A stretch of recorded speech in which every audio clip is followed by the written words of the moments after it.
Hey, welcome back to gggaming. So we have a brand new 7-star Tera Raid boss. It is the third of the 3 starters. This one is Quaquaval, I think is how you say it. However it is, whatever. Just say Quaquaval and go with it. We figured it out, got all the details, so let's get to it and go through everything so that you can easily solo this boss.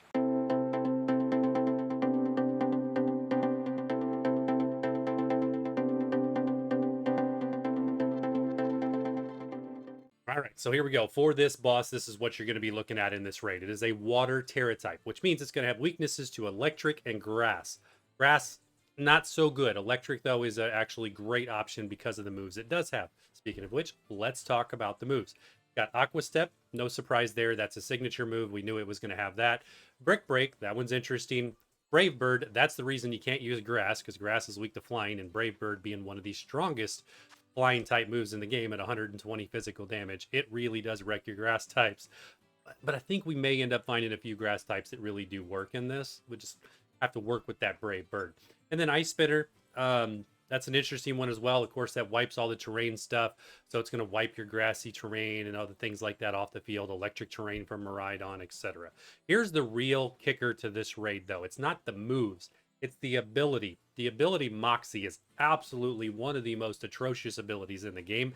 And you would know that if you've done any raids in the 6-star realm, or, Gyarados, Heracross, and several others that you have Moxie, they're absolutely terrible because when you're soloing, they knock out the NPCs a lot. And every single time they do that, it boosts their attack stat. So priority for soloing this raid is getting rid of that right there. Got a couple great options for soloing that we are going to show you and do showcases on. It takes care of that and really does make it no big deal. Beyond that, it's a full attacking, full physical attack raid boss. So you see 303 gets even boosted on the physical raid side, physical attack side. And then its defenses are sort of neutral. So it doesn't really matter which way you go. You could do physical attack against this or special attack and you're going to be just fine. And then, of course, as I always do, I forget to add the Mightiest Mark, which is the cool thing. This proves that this is the one from the raids. But yeah, that's pretty much that. Let's go over and talk about the actual raid flow. So we do have the Cerebi database up over there, as we like to have. So as you can see from this thing, it's going to use that Aqua Step, Brick Break, Brave Bird, Ice Spinner as its primary moves. It has 2 coded moves, though, Bulk Up and Rain Dance. Bulk Up being the more annoying of the 2, but you can solve that with an Intimidate NPC that we'll talk about here shortly. So stick around for that. I'm going to show you exactly which party members are beneficial to your party in this fight. All right, Rain Dance, he kicks that off at, what is it? I don't know, 74% time. It's really not relevant. And I'm going to explain why it's not relevant in the showcases. So go check out one or both of the showcases that we're going to do, because it's really important to understand how this fight flows and actually see it flow if you're going to try to solo these 7-star raid bosses. Shield activation, pretty normal, 75% HP or 80% time. Bulk up triggers it, basically turn 0. He's going to use that. She's going to use that immediately right out of the gate. It's going to reset your stats, my stats at 85% time, just the one time. And then from there, we are free to buff our Pokemon to the stars and it will not reset them again. That is very, very important to winning this fight. And then it's going to reset Quaquaval stats at 75% time and then again at 45% HP. So we're not going to be able to do a lot of crazy debuffs on this Pokemon and expect them to stick because there is that double reset. So we're really not going to prioritize that too much. We will a little bit just to help us out, but not too much. And then after that, it's going to use the bulk up again at 40% HP, which is why it's critical to have an Intimidate NPC in your party. So enough about that. Let's go take a look at the NPCs and what party setup should look like. All right, so here we are in our YouTube box as normal. If you've seen any of these videos, this looks very familiar. The bottom 3 rows are all NPCs that you could get in your party. So this is what we use to discuss what are really good NPCs to get into your party and to lock there.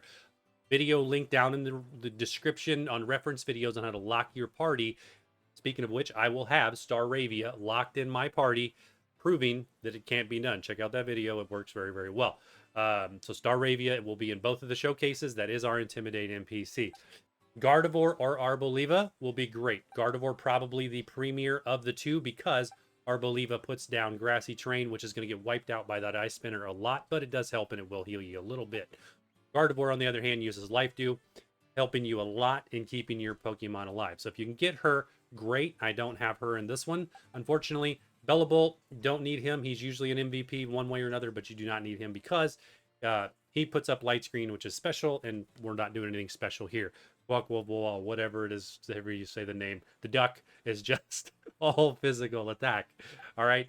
These three, though, you really do need one of them to make your life a lot easier. I have found that when I do not have the Intimidate NPC, it is so much harder because of those bulk ups. Arcanine, Boros, and then Staraptor. You don't need all of them. If you get two, absolutely awesome. If you get one, you're going to be good to go, and I will prove that in the showcases. We are going to do a showcase for both the Alolan Raichu and I believe the Galarian Slowbro there. Apologize if it's not the Galarian form, whichever form it is. We're going to do those two. They were absolutely amazing, and they take this boss out no problem solo. There's also going to be potential for Malamar as well as Electros that I'm going to still figure those two out. Got to fine-tune those, but want to make sure that we get your a couple videos up here of things you can use right now. So go check out one or both of the showcases. And as always, hit the like button if you've not, sub button if you've not, and see you in the next one.